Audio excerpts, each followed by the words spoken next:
שלום חברים, היום הייתי רוצה שנפתור ביחד את השאלה הראשונה של התפלגות נורמלית מתוך השאלון של 4 יחידות התוכנית החדשה, שאלון 471.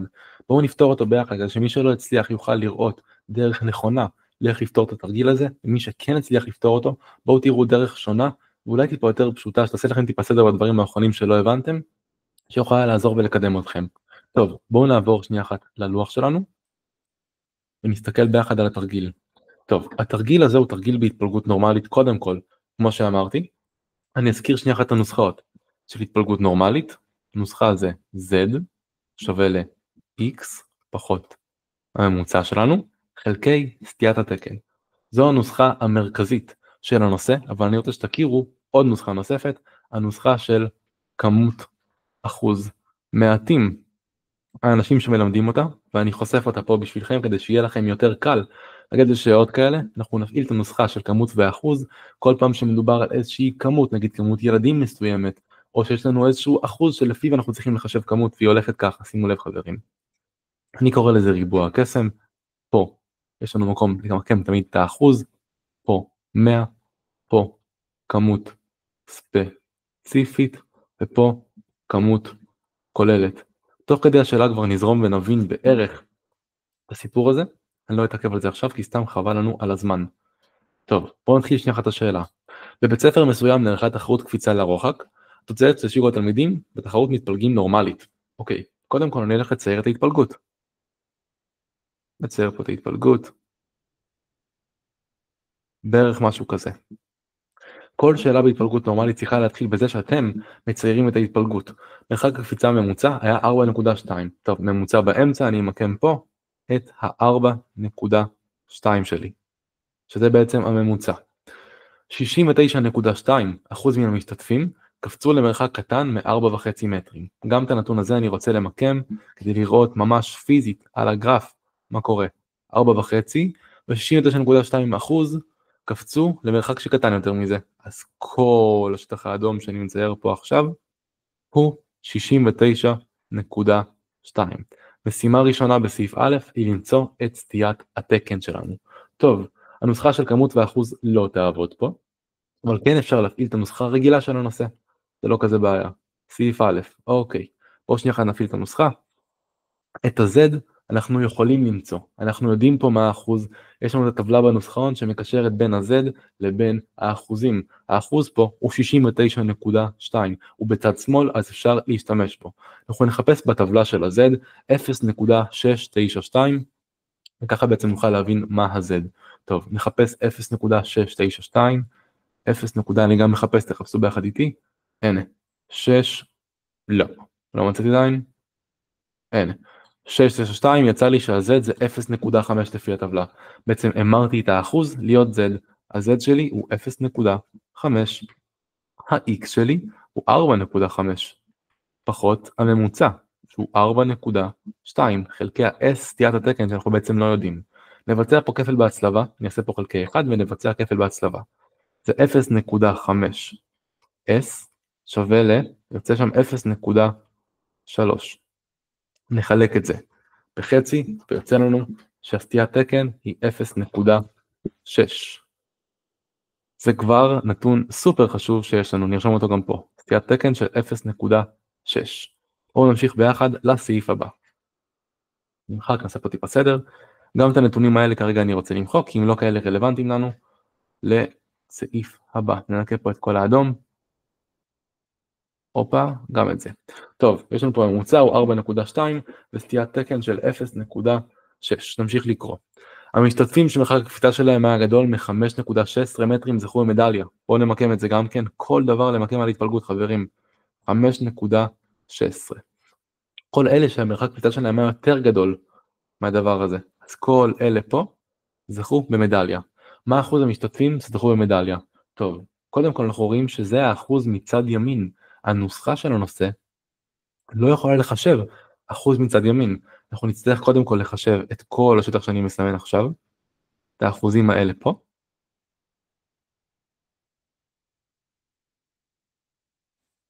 שזה בעצם מה שהנוסחה מחשבת באופן אוטומטי, ואחרי זה לעשות השלמה ל-100, כי כל ההתפלגות היא 100%.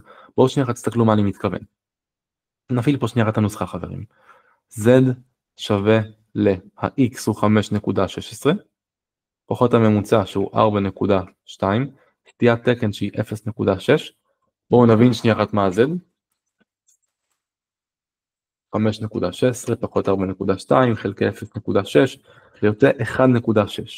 את ה-Z הזה אני יכול מן הסתם תמיד להמיר לאחוז לפי הטבלה, לכל הנוסחון ביחד איתי, אנחנו צריכים לחפש את ה-Z של 1.6, מצאנו 1.6, ל-94.5%. האחוז הוא 94.5. איך הוא מופיע להתפלגות? כמו שאמרנו, נוסחה לדעת לחשב רק את צד שמאל. כל צד שמאל פה הוא 94.5%. מה שבעצם אומר שאלה שזכו במדליה, שגדולים מ-5.16, יהיו 100, שזה כל ההתפלגות, פחות 94.5%. זה בעצם יוצא 5.5%. אז אלה שזכו במדליה, היו 5.5% מכל האנשים. יאללה חברים, סעיף הבא. זה היה סעיף ב', נמשיך לסעיף ג', אוקיי. נתון כי 11 משתתפים זכו במדליה. על פי טבלת ההתפלגות הנורמלית, כמה משתתפים התחרו בקפיצה לרוחק. אוקיי, שימו לב, פה זה כבר קונספט טיפה אחר, זה נוסח טיפה אחר, פתאום מדברים איתי פה על כמות. הנוסחה הרגילה לא תעבוד לי פה. אנחנו צריכים ללכת לנוסחה של כמות אחוז כמו שהדגמנו. שימו לב, אנחנו יודעים שיש לנו פה 11 משתתפים שזכו במדליה. קודם כל, ה-100 תמיד יישאר 100, האחוז. מה האחוז של אלה שזכו במדליה? עכשיו אמרנו את זה, האחוז של אלה שזכו במדליה הוא 5.5. אוקיי, כמות כוללת, כמה סך הכל קפצו? אנחנו לא יודעים, נפרן את זה בתור X. כמות ספציפית של אלה שזכו במדליה היא 11. אמרו לי את זה לפני שנייה. פה אנחנו נבצע כפל בהצלבה. 100 כפול 11 זה 1100, 5.5 כפול X זה 5.5 X, נעשה פה חלוקה, 1100 חלקי 5.5, חשבו גם כן ביחד איתי, יוצא 200. 200 ילד סך הכל קפצו בקפיצה לא רוחק. שוב פעם אני מסביר חברים, זאת כבר שאלה עם כמות, אז הנוסחה הרגילה פה לא תעבוד. יש נוסחה מיוחדת לכמויות ואחוז שניסחנו ביחד בתחילת השיעור, בתחילת ההדגמה. תשתמשו בה. בואו נראה. אוקיי, בבית ספר נערכה גם תחרות קפיצה לגובה. יש פה עוד משהו, זה נרשום שנייה אחת שזה פה לרוחק, שנזכור. לרוחק, ואת הגובה אני אעשה באדום. בואו נראה. תמיד בסעיף האחרון, לרוב בסעיף האחרון בעצם, ייתנו לכם התפלגות חדשה. חברים, לא להתעצל, לצייר את ההתפלגות, זה יעזור לכם מאוד מאוד מאוד. לצייר אותה גם כן פה על הלוח. יש לנו, והיא תהיה פה ההתפלגות של הקפיצה לגובה. בואו נראה. גם בתחרות זאת, תוצאות שהשיגו המשתתפים התפלגו נורמלית. מה אתם אומרים? גובה הקפיצה הממוצע היה 1.5. נמקם פה את 1.5 באמצע כי זה הממוצע, סטיית תקן של 0.2. בואו נראה. אופלה, כזה. אלון השתתף בשתי התחרויות. התוצאה שלו בקפיצה לרוחק הייתה 4.8 מטר. בואו נמקם את אלון פה. 4.8 בקפיצה לרוחק. נמקם אותו. בקפיצה לגובה 1.75 מטר. בערך פה. 1.75 לאלון בקפיצה לגובה. באיזה מיני תחרויות, קפיצה לרוחק או קפיצה לגובה, הייתה התוצאה של אלון מדורגת במקום גבוה יותר בהשוואה למשתתפים האחרים. טוב, איך עושים את זה?